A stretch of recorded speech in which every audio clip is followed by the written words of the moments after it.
So now I'm gonna go through the basic admin functions with you guys, which are group creation and group administration.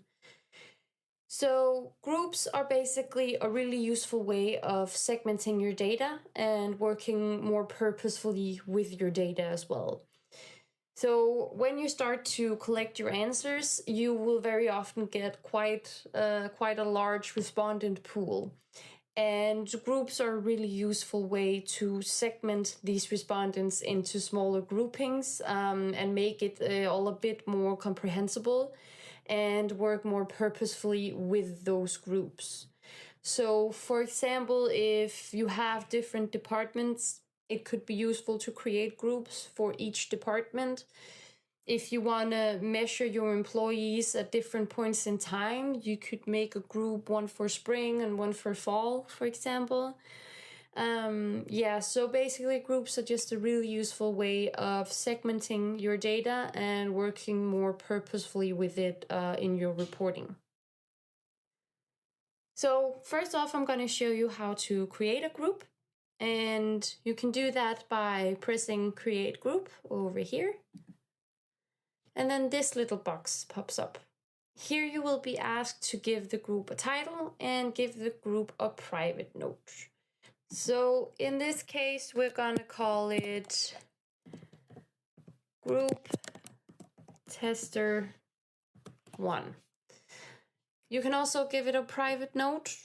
You don't have to, it won't be visible to the audience, but if you want to, you can do that. When you're ready, you just press Create Group Session here, and then this box pops up. So this is where the pin code comes in. As you see, you have a link down here, and you have the pin code here. The pin code and the link to survey are basically just the two different ways of accessing the survey. The most intuitive way and the most used way is usually just to copy this link and then send it out to the respondents that you want belonging to this group. If you for some reason would like them to type in a pin code instead, this could be if you don't know the email addresses of all the people you want to belong to this group. For example, if you're hosting a workshop or something like that, then you can give the respondents a pin code instead, and then they can access the survey and automatically belong to this group as well. So the link to survey and the pin code, just two different ways of accessing the survey. At the bottom here, you have the result link for this group. So this is the link to the aggregated result of all the respondents in this specific group session that you just created. So now I will move on to show you what you can do with the groups and then how you can administer the groups. And you do that over here by pressing View Groups. And then you will get this page. So this is the overview of all the groups on your portal. You will of course have some other ones. These are demo groups, but this is where you can see the entire overview of all your groups on the portal. Over here to the right, you can see how many users are in the different groups, and you can also go directly to this group's results from here. Up here, you can also create new groups. You don't have to do it through the menu panel. You can also do it by pressing New Group up here. We're just gonna try and click a group, and then I'll show you how you administer the groups. If you press here, you can see the title of the group. You can change the title of the group. You can give the group a description. You can see the owner of the group. The owner of the group will usually be the person who made the group. So yeah, but here you can see and also change the owner. Here you see the pin code. You can change the pin code if you want to. And quite importantly, here you can change the setting of whether you want the group to be inactive or active. When the group is active, it allows new respondents to take the survey in that group, When it's inactive, it does not allow new respondents. The group doesn't get deleted when it's inactive or anything. It just doesn't let in new respondents. So this is where you change that. Below this, we have these two custom fields. So we have the custom survey welcome to group, and then we have the custom result email.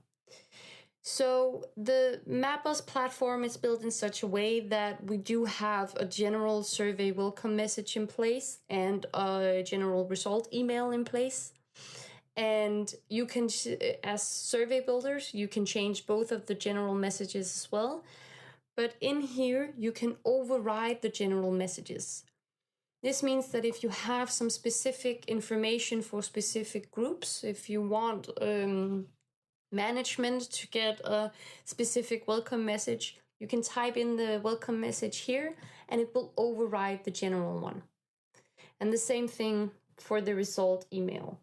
If you don't type in anything here, the group will just get the general welcome message and the general result mail. But here you can override it. Down here, you have the link to the report. So this is what you also saw before. This is just the link for the aggregated results of all the respondents in these specific groups. And below that, you have the direct link to the questionnaire of this group. So this is the link that you use when you want to administer the survey and when you want the respondents to take the survey. Lastly, you can search for specific users in the specific groups. Now there are no respondents, but when you have respondents in the group, you will be able to search for them here. The last thing I'm going to show you is how to find specific users and administer specific users on your platform. You do that by pressing Find User over here. And then you get this white search bar. So this is where you can find all the respondents on your entire platform. Usually you will find them by name or email. Let's just take respondent 12, for example, and then you will get this.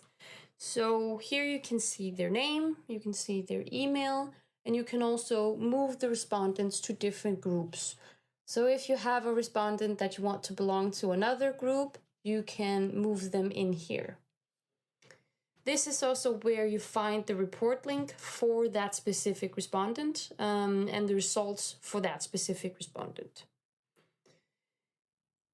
Down here, we have the direct link to that respondent's questionnaire. So everything in MapUs is link-based. And when a user starts the survey, it will automatically create a unique URL link for that specific user and for them taking the survey. If the respondent for some reason can't finish the survey in one sitting, it's very important that they save this questionnaire link. And then when they want to finish the survey later on, they just use that exact same link and then it will automatically remember where they came from and then they can just continue the survey from where they stopped. If the users for some reason forget to save the link or something like that, then you will always be able to find that specific user's questionnaire link here and send it to them. But yeah, this is the link for the questionnaire itself for that specific user. And down here you can see what group that specific user belongs to as well. And if you change it up here, of course it will change at the bottom as well.